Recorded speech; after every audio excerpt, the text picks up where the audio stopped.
شفت رجاء مزيان رجعت غنات داروا هذاك الحفل هذاك المهرجان داروا فيه وهرانو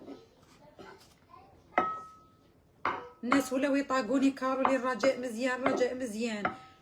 بعد عيطت الفله قلت لها اختي شكون هذيك؟ قلت لها والله ما نعرف.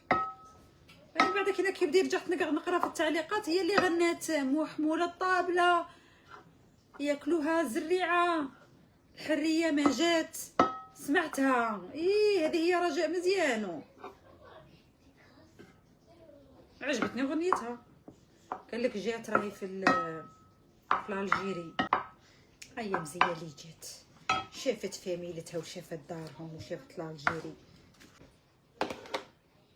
كان ممنوع لها تدخل الجزائر وهي تغني على السياسه بزاف راهي جات كاع قالوا لنا رواحوا ان شاء الله غادي كاع نجو حق ربي.